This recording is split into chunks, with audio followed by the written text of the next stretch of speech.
Bonjour à tous, je vous invite à écouter l'extrait de l'épisode que je vais publier dimanche. C'est un petit aperçu de la discussion que j'ai menée avec mon invité qui est, je ne vous le cache pas, absolument passionnante. Bonne écoute et à dimanche pour entendre l'intégralité de l'épisode.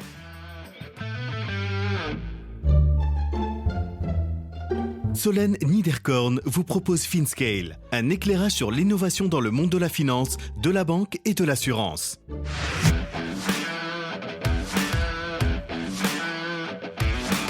Bâtir ses solutions avec sa communauté. David Princet, président de Binance France. On a déjà lancé pas mal d'initiatives là-dessus et on continue. Le premier, ça a été de lister tous nos wallets publiquement et de permettre aux utilisateurs de voir l'état de la preuve de réserve en live. Ça, c'est le premier niveau. Ce qui permet ensuite, après, d'auditer. Donc nous, on a fait notre étape d'audit interne. On a commencé une audit externe, un premier run. Et là, on est en train de faire un deuxième run. Et puis, il y a un deuxième niveau, c'est que directement sur la plateforme, chaque utilisateur peut bien vérifier où sont ses bitcoins à lui, directement via l'interface sécurité. Ça, c'est, je pense, un niveau individuel qui est intéressant et notable. Binance, c'est un véritable mastodonte en crypto. Ce sont des millions de clients partout dans le monde et une constellation de produits et de solutions qui couvrent un éventail de besoins pour des clients extrêmement variés. David nous parle donc de Binance, mais surtout de ce que les équipes sont en train de déployer en France et en Europe.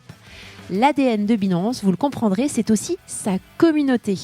Qualifiés de Power Users, les utilisateurs quasi professionnels ou les débutants ont à disposition de nombreux outils pour se développer. Cela va des formations au meet-up en passant par toute une série de services autour de la gestion de leur crypto. Nous couvrons bien entendu l'actualité de Binance, de la preuve de réserve, de Mika et du modus operandi de cet acteur incontournable de l'écosystème en Europe. Nous rentrons aussi dans les backstage et voyons comment l'équipe est passée de 1 à 150 personnes en France en l'espace d'une poignée d'années. Enfin, nous finissons sur les relations de Binance avec les acteurs de la finance traditionnelle. Bonne écoute à tous!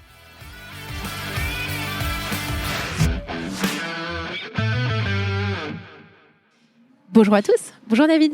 Bonjour. Merci de me rejoindre pour venir nous parler de Binance. Et j'aimerais, avant qu'on commence, remercier Arnaud Ventura qui a très gentiment fait le lien avec toi. Merci Arnaud. Est-ce que tu pourrais, s'il te plaît, te présenter brièvement avant qu'on attaque ? Oui, alors moi, mon parcours, il est assez bizarre. J'étais Binance Angel, ce qui était un peu la communauté des bénévoles de Binance.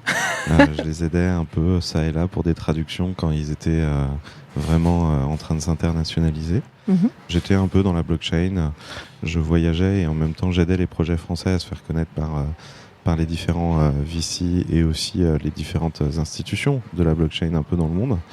Et on m'a donné la possibilité de prendre le poste de directeur France de Binance. Alors c'était directeur de moi-même au départ.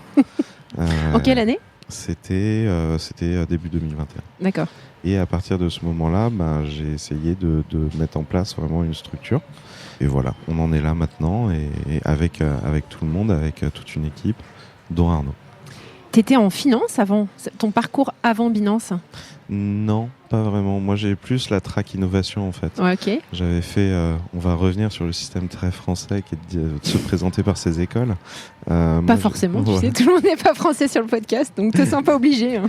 Non, mais ça fera une grille de lecture. Moi, j'ai fait une école d'ingénieur à Grenoble. Et après, j'ai fait un master à HEC. Ensuite, j'ai fait 3 ans dans le luxe. Plutôt du space monitoring, créer des concepts et lancer des concepts et manager des boutiques, mais dans leur architecture. Ça manquait de digital et j'avais besoin. Et après, j'ai été mentoré par des très bonnes personnes, dont Stéphane Ville, qui était l'ancien directeur commercial France d'Adobe. D'accord. Qui a lancé Photoshop, InDesign, etc. Et on a rejoint Gutenberg Technologies, qui était une boîte de LedTech. D'accord. Voilà. Et j'ai fait 5 ans là-bas, en avant-vente, puis ensuite en direction de produits. Et en fait, ce qui m'a toujours drivé, c'est d'innover, de faire avancer, de trouver des solutions un peu plus smart. Voilà. Super, merci beaucoup. Alors, il y a énormément de choses qu'on peut raconter sur Binance. J'aurais aimé que tu dézoomes un petit peu, avant qu'on parle de Binance France particulièrement, et tu reviennes sur l'histoire de ce groupe et la façon dont toi, tu l'as connu et tu l'as vu évoluer depuis sa création. Alors Binance, la première fois où la plateforme a été mise en live, c'était le 14 juillet, si je me rappelle bien, 2017. Moi, j'ai rejoint la plateforme en tant que client le 17 juillet 2017. Elle était en chinois à cette époque-là.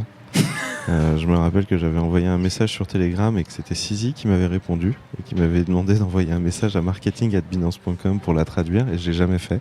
Ouais. Et je le regrette. Et en fait, si vous voulez, on a lancé une plateforme d'exchange au début et en 165 jours, on était devenu leader du marché. Et c'était dû à plusieurs facteurs. Le premier, c'est qu'on a des équipes qui travaillaient extrêmement fort et extrêmement bien. Le deuxième, c'est qu'en plus, on arrivait à un moment où la blockchain a vraiment pris un ascendant. Donc, on est arrivé pile au bon moment.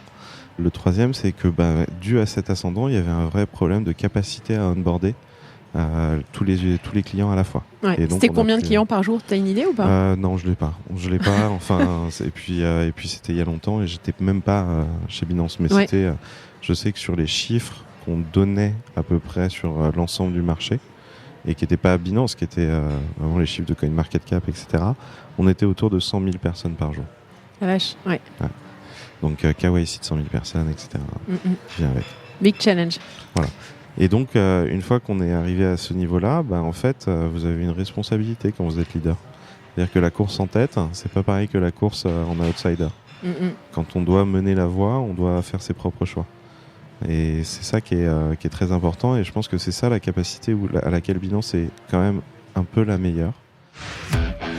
Vous venez d'entendre un extrait de l'épisode que je vais publier dans quelques jours. Alors ne restez pas trop loin de votre plateforme de podcast pour pouvoir profiter de tout l'enregistrement.